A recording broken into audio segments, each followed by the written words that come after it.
Estamos saludando a Julio Martínez, sacerdote, párroco de la parroquia San José Obrero de aquí de nuestra ciudad. Buenos días, Julio. Hola, Horacio, ¿cómo estás? Un gusto estar aquí contigo charlando temas tan importantes.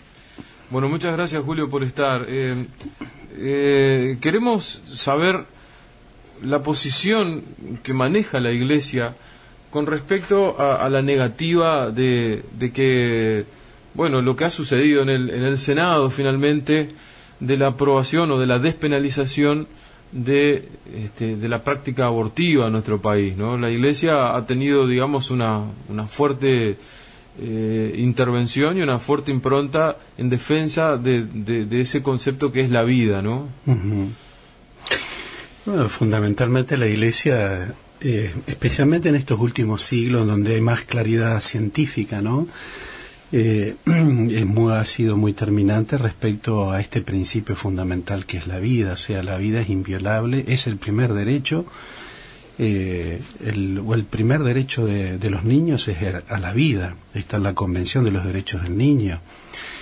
Y ese es el principio, es muy simple lo que opina la Iglesia, ¿no? O sea, desde el primer instante de la concepción, ese ya es un ser humano, y esto no lo dice la Iglesia. O sea, estoy en este momento en una etapa privilegiada para poder decir esto, ¿no? Porque estamos con avances tecnológicos que ya no nos permiten tener ningún tipo de duda sobre la carga humana que tienen esas células, esa célula inicial, ¿no? El cigoto, que fruto de la unión de las células del varón y de la mujer. Por lo tanto, el principio es muy elemental. O sea, a un ser humano nadie puede tocarlo.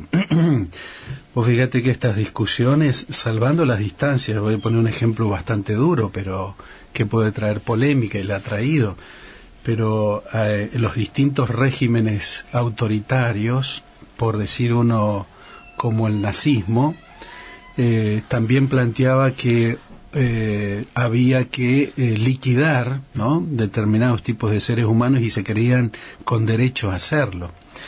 La vida humana es inviolable, este es el principio, si querés, religioso, en el sentido de que la vida es un don de Dios. Dios se juega con la vida de cada ser humano. Para nosotros, el alma de una persona es dada por Dios. Es un alma encarnada, somos hijos de Dios. Por lo tanto, tocar a cualquier ser humano, y más si es indefenso, como un bebé en el vientre materno, no hay otro ser humano más indefenso que ese, es tocarlo a Dios. Eso sería desde el punto de vista religioso. Uh-huh. Pero no vale la pena solamente, porque lo religioso es para los católicos, ¿no es cierto? No queremos obligar a nadie a plantear de que piensen como nosotros. Vos sabés muy bien, la Iglesia Católica no es proselitista. No queremos ser proselitistas, es una propuesta y punto. Pero sí me parece que vale la pena fundamentarla desde la ciencia.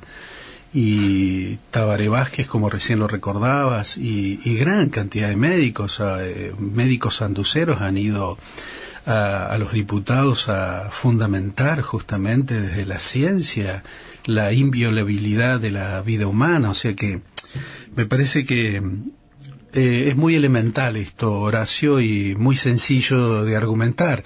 Ahora, lamentablemente, creo que manifiesta terquedad y cerrazón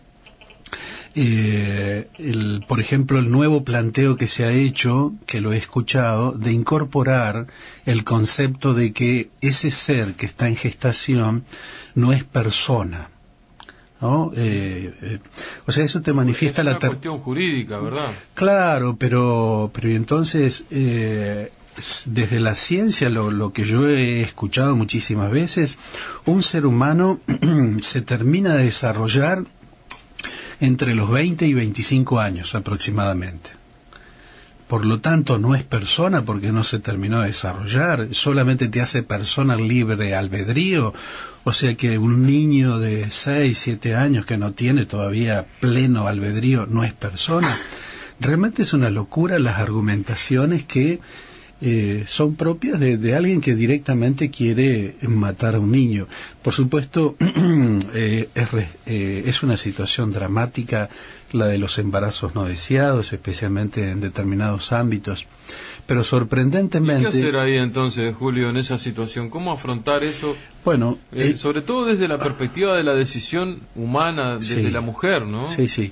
Bueno, ahí yo creo que hay un montón de elementos que se están manejando en nuestra sociedad. Por supuesto, la educación sexual y la educación, nosotros decimos más bien la educación en el amor, no es educación sexual para no quedar embarazada, sino darle sentido a la sexualidad desde el amor y desde la entrega, ¿no?, de una pareja que se quiere.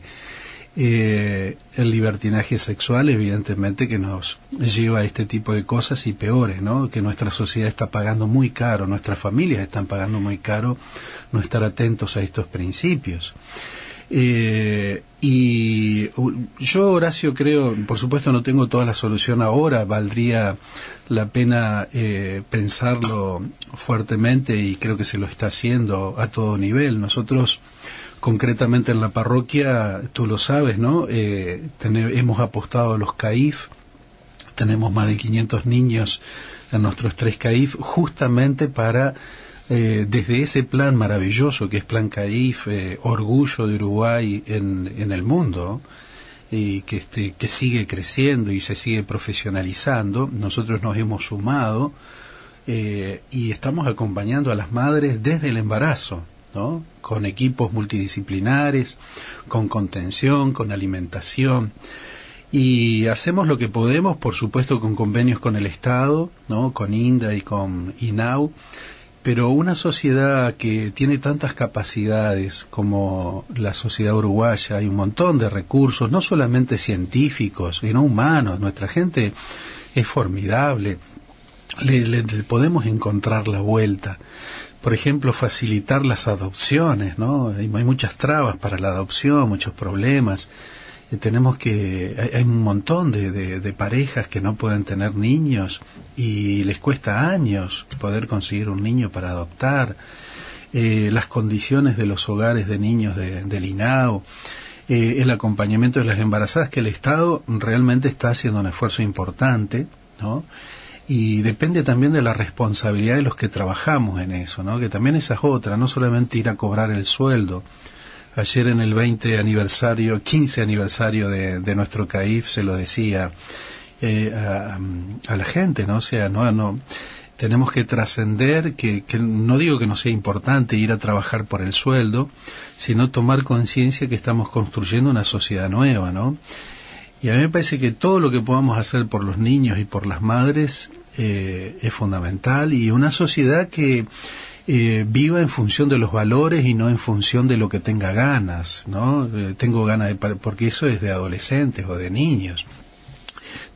Por eso, bueno, el aporte de la Iglesia son los principios desde sus convicciones y desde el respeto, por supuesto, pero nos duele tremendamente la muerte de esos niños, y que va contra los derechos humanos, ¿no? Todavía seguimos en la reflexión de la violación de los derechos humanos en épocas de dictadura en América Latina, en donde ha habido tantos desaparecidos. Para nosotros también hoy cada niño es un desaparecido. Podría ser yo.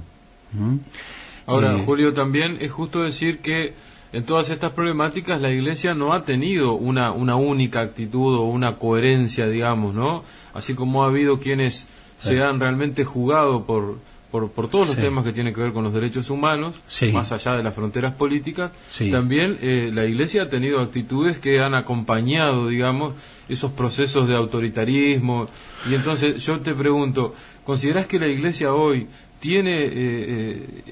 está en resguardo de esa autoridad moral como para que la sociedad comprenda lo que está diciendo? Mira, habría que ver a qué nos referimos al concepto de Iglesia, ¿no?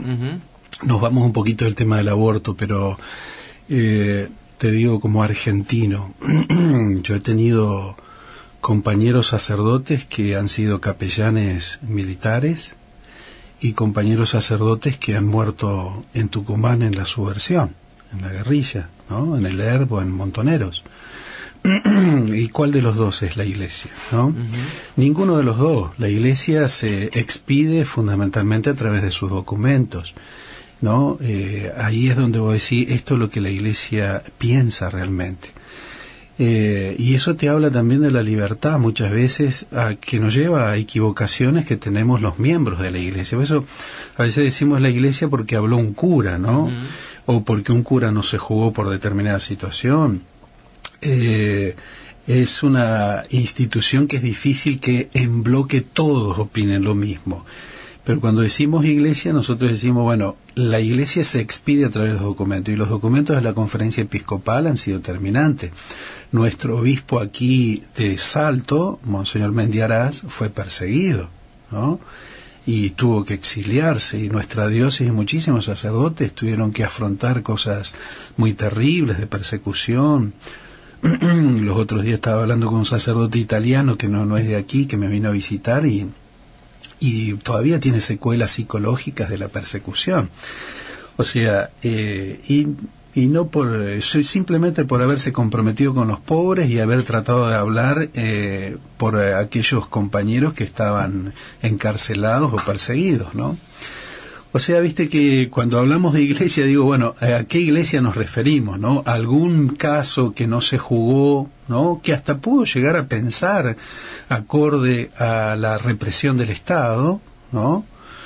Pero, a ver, podemos decir, sin caer en un maniqueísmo acusatorio entre partes, pero podemos decir que han sido generalmente las estructuras más conservadoras y que están, digamos, más posicionadas en el poder en la Iglesia, las que han acompañado este tipo de actitudes. Sí, yo te diría que no, porque una de las posiciones más encumbradas era Mendiaraz, ¿no? Era obispo, o sea que Monseñor Partelli también en Montevideo, distintos obispos en Uruguay fueron perseguidos, o sea que la estructura jerárquica máxima de la Iglesia en Uruguay sufrió. No, yo no creo en eso, ¿no? Pero bueno, me parece de todas formas que son dos temas distintos, ¿no? El tratamiento de los derechos humanos en épocas de dictadura, y el tratamiento también de los derechos humanos con respecto al aborto, ¿no? Supongamos, vamos a suponer que hubo equivocaciones, que yo creo que sí, que ha habido equivocaciones claras, ¿no? La Iglesia está llamada al martirio también. Tenemos nuestro maestro que ha muerto en la cruz buscando la justicia, ¿no? O sea que esa es nuestra utopía que tenemos que buscar, el amor a los perseguidos, a los más pobres, como él lo enseñó.